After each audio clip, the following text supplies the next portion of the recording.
வணக்கம். நம்ம தலைவர் பேசுகிறேன். இந்த தேர்தலில் நம்ம சசிகலா அம்மாவனுடைய கட்சிக்கு அகில இந்திய புரட்சிக் தலைவர் மக்கள் கட்சிங்கிற ஒரு கட்சிக்கு நம்ம ஆதரவு தெரிவித்து எல்லா தொகுதியிலும் நம்ம பிரச்சாரம் பண்ணால் வேலையும் பார்த்தோம். முதுகுளத்தூர், மானாமதுரை போன்ற இடங்களில் நம்ம தீவிரமாக வேலை பார்த்தோம். இயக்கத்து சார்பாக எல்லோரும் வேலை பார்த்தோம். இப்போ இதில் என்ன ஒரு சிக்கல் இருக்குது? தேர்தல் கணிப்பில் முன்னாடி திமுக ஜெயிக்கும்னு சொன்னாங்க. இப்போ என்னன்னாக்கா சர்க்கலாக கொண்டு வந்து இழுபறியாக அதிமுகவும் விடாமல் வருது, திமுக விடாமல் வருது. அதே போல் விஜய் கட்சியும் பெரிய லெவலில் ஓட்டு வாங்கும் அல்லது பெரிய லெவலில் சீட்டு வாங்கும் அப்படிங்கிற மாதிரி பல குழப்பத்தில் இப்போ கொண்டு போய் விட்டாங்க இந்த கருத்து கணிப்புங்கிற பேரில். எது எப்படி வருதோ நமக்கு தெரியாது. ஆனால் நம்மளுடைய அனுமானம் என்னென்னு கேட்டால், தொடக்கத்தில் என்ன கருத்து கணிப்போ அதே வந்து கடைசியில் வந்து நிற்கும் அப்படிங்கிறதே நம்மளுடைய அனுமானம். இவ்வளோதான். நம்ம இதில் புதுசாக ஒரு அனுமானத்தை போட்டு நம்மளாக ஒரு கற்பனையாக பல யூடியூப் சேனலை பார்த்து ஒரு கதையை சொல்கிறதுக்கு நம்ம தயாராக இல்லை.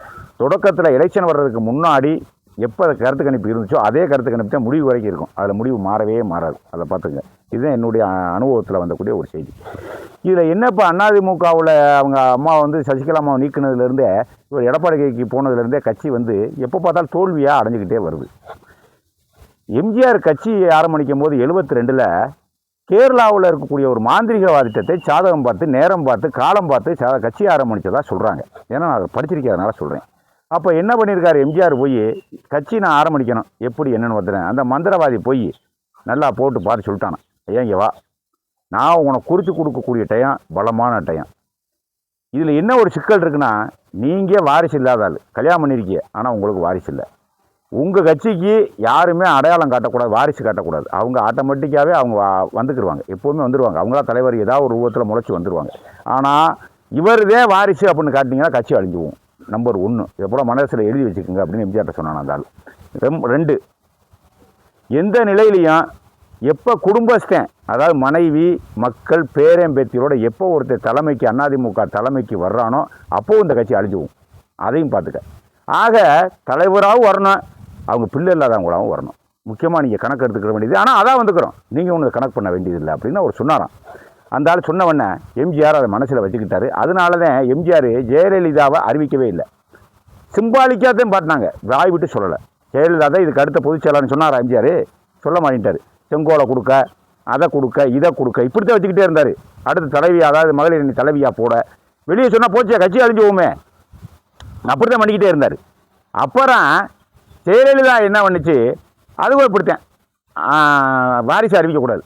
வாரிசு அறிவிச்சா எம்ஜிஆர் அதிமுக எப்படி சிக்கல், கட்சி அழிஞ்சுவோம். இப்போ என்ன செய்கிறது அப்படிங்கிறக்காக சசிகலாவை கூட வச்சுக்கிட்டு சசிகலாட்ட பூவை கொடுக்குறது, சசிகலாவை கூட வைக்கிறது, சசிகலா எடுக்கக்கூடிய முடிவுக்கு ஆதரவு தெரிவிக்கிறது, அதில் சசிகலாவை முடிவு எடுக்க சொல்கிறது, இப்படி வச்சுக்கிட்டாங்க.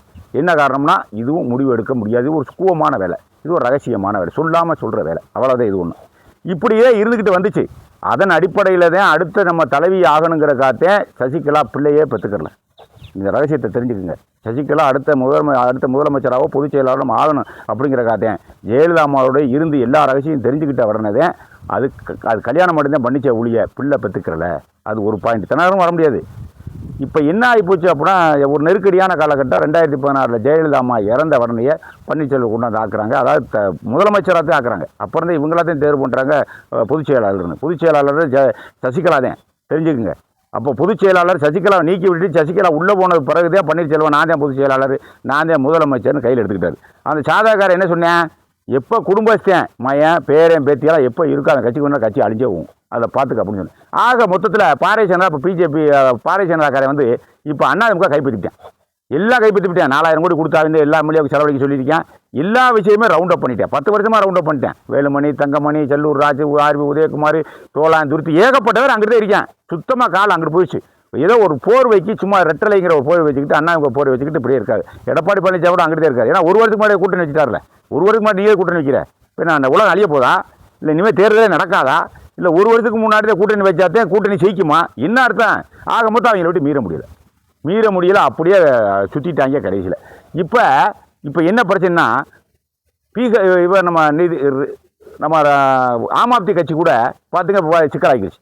7 எம்பி ராஜ்யசபா எம்பியை உடச்சு கொண்டாந்து சேர்த்துட்டாங்க. 60-70 எம்எல்ஏ பஞ்சாபில் இருக்கக்கூடிய எம்எல்ஏ கொண்டாந்து சேர்க்குறாங்க. பாருங்கள், பஞ்சாபில் இருக்கக்கூடிய எம்எல்ஏ பூரா கொண்டாந்து உடைச்சி கிடச்சி பஞ்சாபை ஆட்சியை கவுக்குறாங்க. சுத்தமாக அவ்வளோதான், கெஜ்ரிவால் கட்சியே இல்லை அப்படிங்கிற மாதிரி கொண்டு வர்றாங்க. வெளியில் இருக்கக்கூடிய கட்சிக்கே இந்த நிலைமை. நீங்கள் அவங்க கட்டுக்குள்ளே இருக்கீங்க. நீங்களாம் எந்த மட்டுக்கு உங்களால் என்ன செய்ய முடியும்? அவங்களை எடுத்து ஒன்றுமே செய்ய முடியாது. ஆக மொத்தத்தில் சுற்றிட்டேன், கம்பளி பொருளை போட்டு வேலியை போட்டு கரண்டை சுற்றிட்டேன். நீங்கள் ஆகட்ட மாட்டிக்க அடி பணிஞ்சு நொறுங்கி அப்படியே காயோட காய் வெட்டி உத்தராட்ச கொட்டை திருநீர் அப்படியே மாறிட வேண்டியது, வேறு ஒன்றுமே இல்லை. முன்னாடி ஜெயலலிதா வாழ்கன்னு சொன்னேன், அங்கே இருக்க இப்போ எடப்பாடி வாழ்கன்னு சொல்கிறேன். அப்போ போய் மோடி வாழ்க, அவ்வளோதான். உங்களுக்கு என்ன வாழ்கன்னு சொல்கிறதானே உங்களுக்கு பொழப்பேன். இன்னார் வாழ்க இன்னார் வாழ்க, எங்கள் எவன் வாழ்கன்னு சொல்லி உங்கள் காலத்தை வெட்டியாக்கி இல்லையா? கடைசியில் ஜெயலலிதா வாழ்கன்னு சொன்னேன், கடைசியில் இப்போ எடப்பாடி வாழ்கன்னு இருக்கிறேன் போல சொல்கிறேன். கடைசியில் இப்போ என்ன போச்சு, எடப்பாடி அங்கே வாழ்கன்னு சொல்லி கையை கூச்சா தட்டிட்டு போகிறாரு அங்கே. நீங்களும் அதோட கூடயே போகிறீங்க. இப்போ அந்த சோசியக்காரன் சொன்ன கதை வந்துருச்சா? எப்போ குடும்பஸ்தியாக வர்றானோ அதிமுகவுக்கு தலைமை ஏற்று அப்போ அந்த கட்சி அழிஞ்சு போகும் அப்படிங்கிற வர்றானா? இப்போ வந்துருச்சு, அந்த கதைக்கு வந்துருச்சு. இப்போ நான் சொல்லக்கூடிய விஷயம், நம்ம சசிகலா அம்மாவுக்கு ஆதரவு தரக்கூடிய விஷயமே அதிமுகவுடைய சாதகப்படி பிறப்புப்படி அதுக்கு முழுக்க பொருத்தமான ஆள், முழுக்க தகுதியான ஆள் சசிகலா அம்மா தான். உங்களுக்கெல்லாம் தகுதி கிடையாது, யாருக்குமே தென்னகரனுக்கு தகுதி கிடையாது, எடப்பாடிக்கு தகுதி கிடையாது, தங்கமணி வேலுமணி யாருக்குமே தகுதி கிடையாது.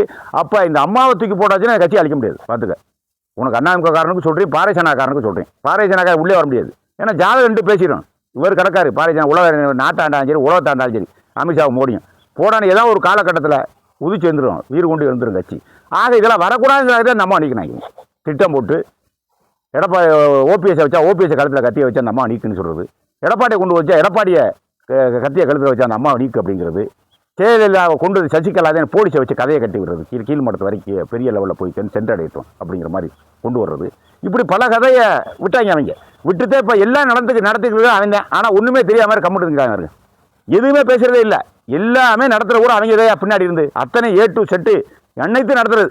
ஆனால் ஏதோ வெளியில் ஏதோ அவங்களுக்குள்ளே சண்டை விட்டு கிடக்கிற சண்டை விட்டு கிடக்கிற மாதிரியாகவும், சசிகலாவுக்கு எடப்பாடிக்கு தனிப்பட்ட சண்டை மாதிரியாகவும், இவங்கள சம்மந்தமே இல்லாத மாதிரியாகவும் அப்படி இருக்காங்க. பாருங்க, பூரா அவங்க இயக்கம், பூரா அவங்க தான் இயக்கம்.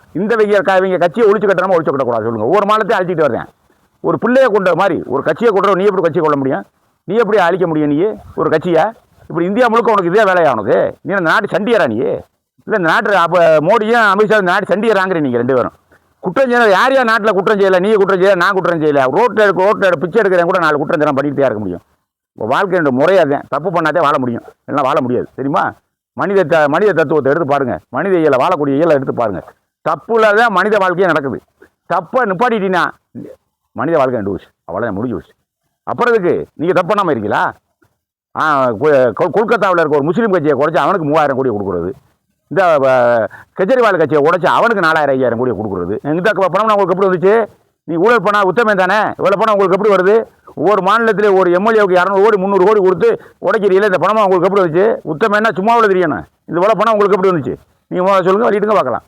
ஆக மொத்தத்தில் இவங்களுக்கு குடும்பம் கலக்கி எல்லாத்தையும் அழிச்சு நொறுக்கி மட்டும்தான் வர நினைக்கிறேன். இதை எல்லா கட்சியும் விட்டுறக்கூடாது. ஸ்டாலினுக்கு நான் ஒரு கோரிக்கையாகவே இதை நான் வச்சுக்கிறேன். தமிழக முதலமைச்சருக்கு நான் ஒரு கோரிக்கையாக வச்சுக்கிறேன். இதை ஐநா சபைக்கு இங்கே நடக்கிறத எடுத்துக்கொண்டு தமிழ்நாட்டில் நடக்கக்கூடிய விஷயத்தை ஐநா சபைக்கு எடுத்துக்கொண்டு ஒரு கட்சியை விட மாட்டேங்கிறேன். விலை கொடுத்து வாங்குறேன், இல்லை நான் உள்ளே அடைக்கிறேன், இல்லை நான் மிரட்டுறேன், கத்தியை வைக்கிறேன், கொலை பண்ணுறேன், கொள்ளையடிக்க எல்லா வேலையும் பண்ணுறேன். ஜனநாயகம் இங்கே கிடையாது. யாரும் இனிமேல் கட்சி தொடங்க முடியாது. இந்தியாவில் கட்சி தொடங்கின கட்சி அழிக்கிறேன், தலைவரை உள்ளே தூக்கி போடுறேன். சசிகலா மாதிரி திறம்பட ஆளை 4 பேரை கூடி பணத்தை வெட்டி விட்டு எல்லாத்தையும் நீக்கிறேன், கட்சியை விட்டு நீக்கிறேன். ஆக காங்கிரஸை உடைக்கிறேன். ராகுல் காந்தி மேலே கேஸு, கெஜ்ரிவால் மேலே கேஸு, அந்த ஊழல் இந்த ஊழல் அப்படியாக இப்படி கதையை கட்டி எல்லா பேரும் உள்ளே நீக்கிறேன்.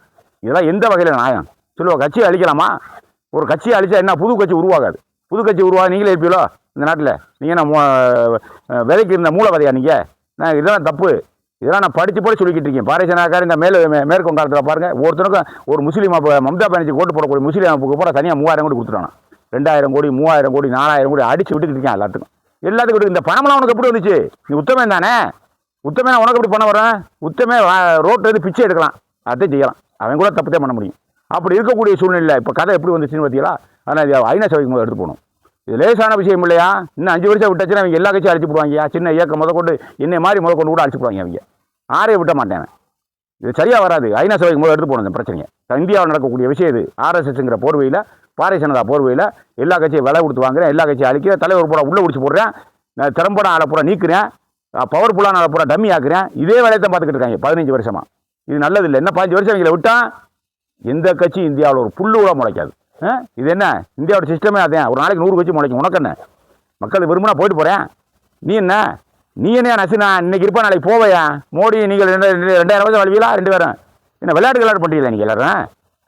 முதலமைச்சர் மம்தா பானர்ஜி எல்லாரும் ஒரு அணியை சேருங்க. ஐநா சபையில் முதல்ல பெட்டிஷன் கொடுக்கணும். இவங்களை பற்றி பெட்டிஷன் கொடுத்தாத்தே இவங்களை தூக்கி போட்டு விசாரிப்பாங்க. இல்லைன்னா இங்கே விசாரிக்க மாட்டாங்க. பார்த்துங்க, எல்லாரும் அம்போ போயிருவிய சொல்லு. நான் பெட்டிஷன் தரேன். நான் சின்ன இயக்கம் நானும் பெட்டிஷன் தரேன். இவங்களை உண்டு இல்லைன்னு பார்க்கணும்.